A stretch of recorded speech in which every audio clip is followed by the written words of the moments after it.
بسم اللہ الرحمن الرحیم۔ آج کی ویڈیو کا نام بیٹی کا حق مہر ہے۔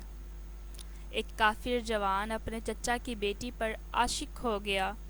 اس کا چچا حبشہ کا بادشاہ تھا۔ جوان اپنے چچا کے پاس گیا اور کہنے لگا، چچا جان، مجھے آپ کی بیٹی پسند ہے، میں اس کی خواستگاری کے لیے آیا ہوں۔ بادشاہ نے کہا، کوئی بات نہیں، لیکن اس کا مہر بہت بھاری ہے۔ جوان نے کہا، جو کچھ بھی ہو مجھے قبول ہے۔ بادشاہ نے کہا، مدینہ شہر میں میرا ایک دشمن رہتا ہے، اس کا سر میرے پاس لاؤ، اس وقت میری بیٹی تمہاری ہو جائے گی۔ جوان نے کہا، چچا جان، آپ کے دشمن کا نام کیا ہے؟ کہا، لوگ اسے علی ابن ابی طالب کے نام سے جانتے ہیں۔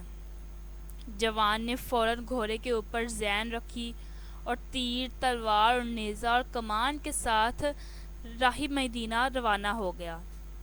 جب شہر کے نزدیک ایک تپا کے اوپر پہنچا تو دیکھا کہ ایک عربی جوان نخلستان میں باغبانیوں بیلچہ چلا رہا ہے۔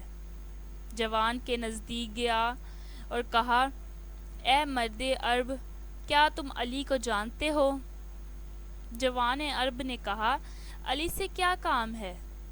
اس نے کہا، اپنے چچا جو کہ حبشہ کا بادشاہ ہے، اس کے لیے علی کا سر لینے آیا ہوں، کیونکہ اس نے اپنی بیٹی کا حق مہر علی کا سر قرار دیا ہے۔ جوان عرب نے کہا، تم علی کا مقابلہ نہیں کر سکتے۔ اس نے کہا، کیا علی کو جانتے ہو؟ جوان عرب، جی، ہر روز اس کے ساتھ ہوتا ہوں اور ہر روز اس کو دیکھتا ہوں۔ اس نے کہا، علی کیسی ہیبت رکھتا ہے کہ میں اس کا سر تن سے جدا نہیں کر سکتا کیا؟ اس پر جوان عرب نے جواب دیا، میرے قد جتنا اس کا قد ہے، اور جسامت بھی میرے اندازے کے مطابق ہی لگا لو۔ اس نے کہا، اگر تمہاری طرح ہے تو پھر کوئی مسئلہ نہیں۔ مرد عرب نے کہا، پہلے تم مجھے شکست دو، پھر میں تم کو علی کا پتہ بتاؤں گا۔ کہا، شمشیرو، تیرو، کمانو، سنان۔ کہا، ہاں، آمادہ ہو جاؤ۔ جوان اونچی آواز میں ہنسا اور کہا، کیا تم اس بیلچے سے مجھے شکست دو گے؟ بس تیار ہو جاؤ۔ شمشیر کو نیام سے نکالا، پھر پوچھا کہ تمہارا نام کیا ہے؟ مرد عرب نے جواب دیا، عبداللہ۔ اس نے کہا، فتح، اور اسی لمحے تلوار کے ساتھ عبداللہ پر حملہ کر دیا۔ عبداللہ نے چشم زدن میں اس کو گندھا اور بازو سے پکڑا اور آسمان کی طرف بلند کیا اور زمین پر دے مارا۔ اس کا خنجر اپنے ہاتھ میں لیا اور بلند کیا۔ اچانک دیکھا کہ جوان کی آنکھوں سے آنسو جاری ہو رہے ہیں۔ مرد عرب نے کہا، کیوں رو رہے ہو؟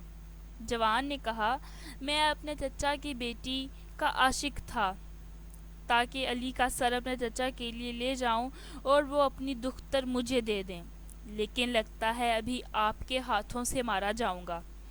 مرد عرب نے جوان کو بلند کیا اور کہا، آ جاؤ، اس تلوار سے میرا سر اپنے چچا کے لیے لے جاؤ۔ اس نے پوچھا، تم کون ہو؟ کہا، میں اسد اللہ غالب علی ابن ابی طالب ہوں۔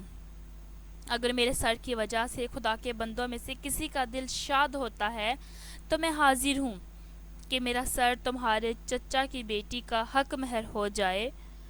جوان زور زور سے رونے لگا اور آپ کے قدموں میں گر پڑا اور کہا، میں چاہتا ہوں کہ آج سے آپ کا غلام بن جاؤں۔ اسی طرح فتح بنام کنیر علی ابی طالب کا غلام ہو گیا۔ حضرت علی اللہ کی مخلوق کا دل خوش کرنے کے لیے اپنا سر پیش کرنے کے لیے بھی تیار تھے۔ آج کی یہ ویڈیو آپ کو کیسی لگی؟ کمنٹ میں اپنی رائے کا اظہار ضرور کریں اور چینل کو سبسکرائب کرنا مت بھولیں۔ بیل آئیکن پریس کر دیں تاکہ آنے والی ہر ویڈیو کا نوٹیفیکیشن آپ کو ملتا رہے۔ اپنی دعاؤں میں یاد رکھیں۔ اللہ حافظ۔